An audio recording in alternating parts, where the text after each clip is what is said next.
Hey, my name is D. Grant Smith. I am the relationship growth farmer, and I help people grow, love, and success from within your heart and your mind garden.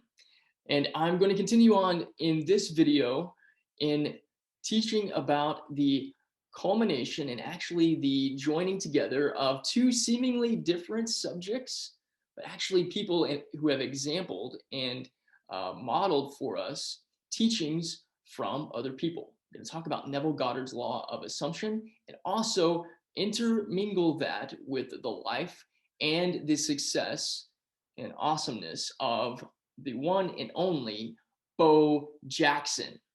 Now, if you are somebody who wants to grow and succeed in your life, and who doesn't, but maybe you've gone through some difficulty, some challenge, or some heartbreak, and that has changed the way that you see yourself and changed the way that you operate.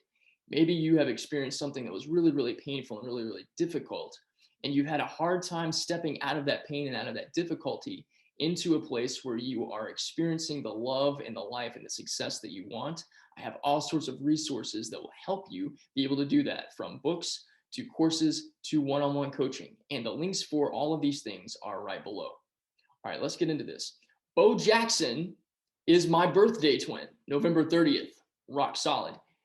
He's also my all-time favorite athlete. Now, in the previous video that I did for this whole series on Neville Goddard's teaching intermingled with other aspects, I talked about Michael Jordan.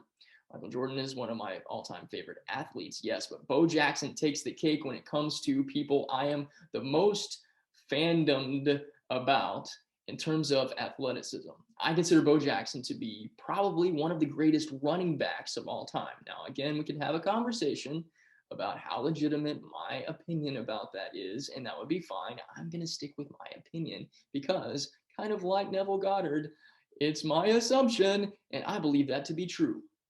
Now, do I believe that Bo Jackson was one of the greatest baseball players that ever lived? Yeah, actually, I do. That guy was cranking home runs like nothing. And when he wasn't cranking home runs, he was shattering baseball bats over his knee. Do you know what kind of strength it takes to shatter a baseball bat over your knee? Watch people that tried to do that and failed. Now, spend any amount of time on YouTube looking at Bo Jackson highlights, or especially the bat over the knee break, and you'll see that he was doing this easily. If you're a superhero fan like I am, and you remember when Captain America was chopping wood in the Avengers 2 outside with Tony Stark, and he grabbed that one big piece of wood and he just ripped it in half, basically Bo Jackson was doing that with baseball bats when he struck out because he was so ticked off. That's an incredible amount of strength. Same amount of strength that he was using to take the baseball with his power and knock it 400 and something feet over fences over and over and over again. I imagine that there was probably some outfielders that when he would take a ball, or when he would receive a pitch and he would hit it, and they would hear the hit and they'd look up and see that the ball was kind of coming their way. They might look up and go, I could chase this to the wall, but yep, that's a home run. Can't do anything about it. All right, enough about that. Here's the thing. Bo Jackson, and all great athletes, by the way, this is something I really want to harmonize on, because what I'm talking about here is Bo Jackson is a model for Neville Goddard's law of assumption. I'm going to show you how he did that in a couple different ways. Like I've said in previous videos, Neville Goddard was a teacher from the 1930s on into the 1960s. He wrote a series of books. I've got his anthology that's got all 10 books. I encourage you to go check that out. But one of Neville Goddard's primary teachings was what he called the law of assumption. And it's something that a lot of other people who teach about the law of attraction are really keying in on.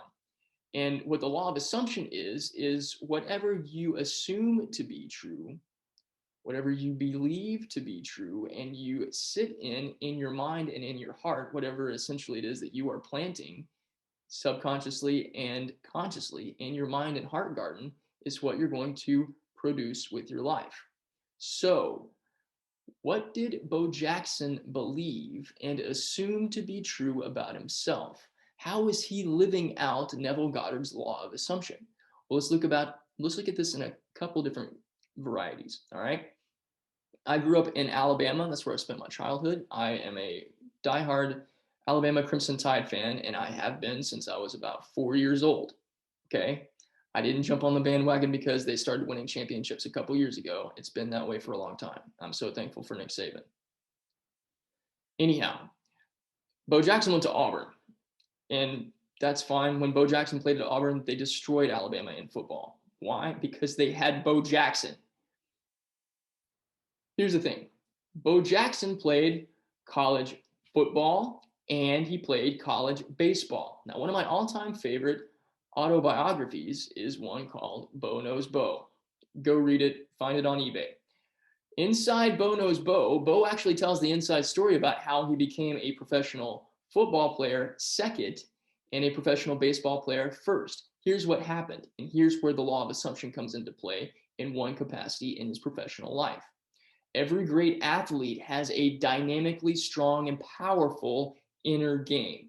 They have to. It's not just their physical abilities. It's not just their natural physical talents. Yes, great athletes do spend time practicing, but I'm going to talk about in a minute. Even Bo Jackson didn't spend time practicing football, and he was awesome at it. They have to work their bodies to be athletic, yes, but they also have to cultivate their strong inner game. Here's what happened to Bo Jackson. He was essentially lied to, manipulated, and not able to do what he wanted to do as a college baseball player and playing in the greatest game that he wanted to get to, which was the College World Series, because he was deceived by the Tampa Bay Buccaneers.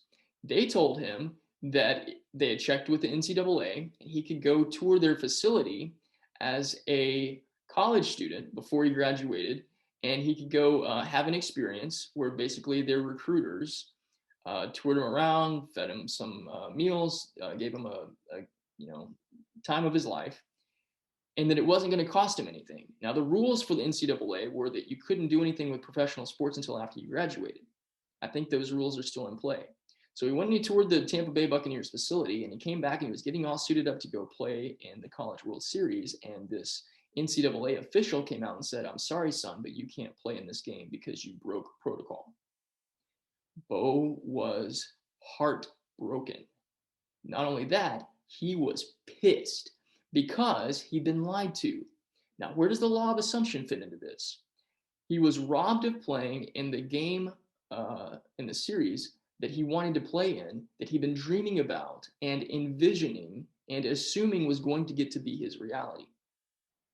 And that happened to him. That was an incredible amount of resistance from him reaching that level of athletic and sports success that he wanted to have. And he could have let that be the thing that stopped him from continuing on with his baseball dreams, but it wasn't. He did go on to play professional baseball, both for the Kansas City Royals and for the Chicago White Sox. Now, if you know anything about Bo Jackson, you know that he was also one of the first players to play both professional baseball and professional football at the same time. He told the Tampa Bay Buccaneers he was pissed and that they were going to they told him they were going to draft him as the number one pick in, I think, 1983 or 1984. It might have been earlier than that. I don't remember the dates. Sorry. He said, "I'm not playing for you. I don't care what you offer me. I'm not playing for you. You lied to me. You kept me out of my dream." So, did the Tampa Bay Buccaneers pick Bo Jackson first for their draft pick? Yes, they did. Did he play for them? No, he didn't. Bo Jackson did not play professional football during the first year that he could have played professional football. Instead, he played baseball. Did he pick up a football during that year? I don't think so. Did he run any drills during that year? I don't think so.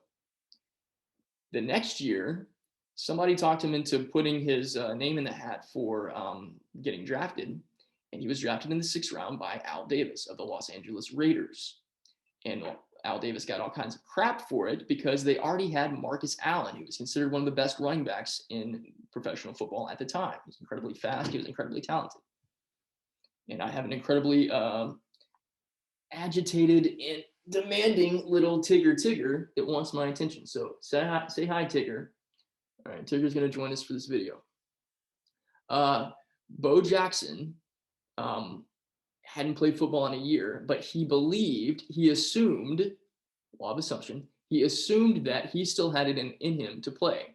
Because Bo Jackson believed this. Watch the ESPN special on him. I think it's 30 for 30. That dude was incredible athletically all through his life, but he assumed that if you got in front of him, he was going to either outrun you or run you over. And watch his highlight reels. Dude did that almost every single time. He got drafted in the 6th round in the 1984 draft by the Los Angeles Raiders. Now, the Raiders already had an outstanding running back. Did they need Bo Jackson? Al Davis was like, let's just see what happens. Within a year, Bo Jackson supplanted Marcus Allen, the all-pro running back, and took the starting position. He was so freaking awesome at football, and he rarely practiced because he operated from the law of assumption, which is, I'm faster than everybody. I'm stronger than everybody. You can't tackle me. I'm going to run you over. Now, there's a lot of athletes and there's a lot of running backs that believe that about themselves. They have to continue to cultivate that inner game for that to be true. Bo Jackson operated that as an inherent assumption. And when you watch him running, you watch him play, you watch his highlight reels, you see that happen over and over and over and over and over again. He was so powerful that even game maker Nintendo in Tecmo Super Bowl that has Bo Jackson as the starting running back for the Los Angeles Raiders, if you played Tecmo Super Bowl when you were a kid, chances are somebody comes over to your house. There's one rule if you're going to play that game against each other. You can't be the Raiders. Why? Because play the game. Give the ball to Bo Jackson. The computer will run against you to try to tackle you, and guys will bounce off without Game Genie. Bo Jackson was like that in real life, okay? He had a tackle at some point in his career, I think it was in the early 90s, and it broke his hip. All right, now here's the second place where his law of assumption kicked into gear. Most athletes that experience career-ending injuries don't come back. And if they come back as only a shell of themselves and are not able to perform at anywhere close to the peak level that they were before they went out. Now, that was actually in some ways true about Bo Jackson because he had a completely replaced artificial hip. He was the first professional athlete to come back and play professional sports with an artificial hip. Now, was he the same Bo Jackson as he was before his injury? No. But he was still pretty badass. And there's still some really incredible highlights where he's running faster than everybody else on the field, and he's still running over guys that get in front of him, even though he's basically a bionic dude. In his baseball career, he was still jacking home runs, and he was still an all-star.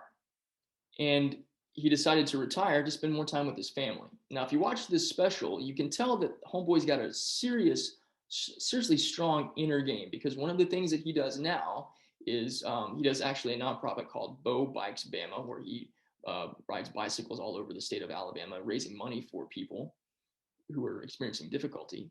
But he also is an avid hunter by archery, and he is pinpoint accurate. He's like Hawkeye, pinpoint accurate with a bow and arrow. You have to have an incredible inner mind game to be excellent at hunting, period, but especially hunting with bow and arrow. It is his assumption that whatever situation he's going to get into, he's going to win. And that is a fantastic and incredible example and model for us as individuals who want to operate out of the law of assumption, so that we are not only attracting greatness into our lives and attracting success into our lives, but we are producing that from within. And all of it has to do with how we see ourselves, what we believe about ourselves and what we feel about ourselves, regardless of what opposition or resistance we experience along the path. Are we going to sit in the wish fulfilled? Are we going to assume that what I want to happen is the way that it is? Am I going to assume that I am the greatness that I want to be? Am I going to assume that I am a solid person? Am I going to assume that I am loved and I am lovable and that I am love? And am I going to sit in that assumption and believe that assumption to be true, regardless of what I happen to experience in these different incremental moments of my life? Am I going to sit in the wish fulfilled? Or am I going to let what happens outside of me tell me who I really am? Am I going to be the creator of my world?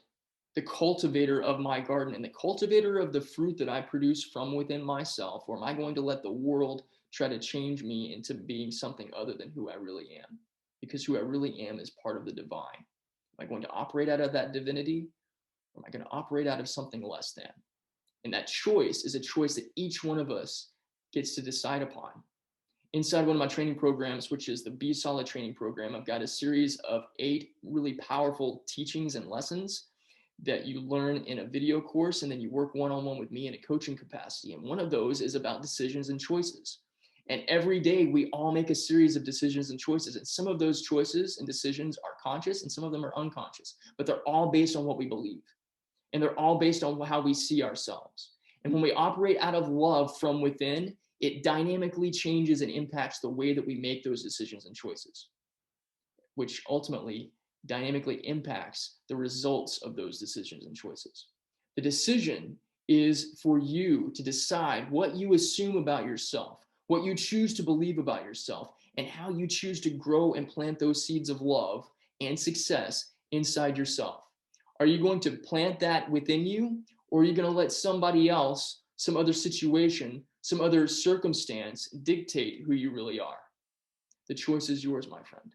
Let Bo Jackson be an example of what happens when you choose to believe, no matter what, in your incredible inherent greatness, because you do have that. It's a part of who you are. I believe in you, I love you, and I'll see you soon.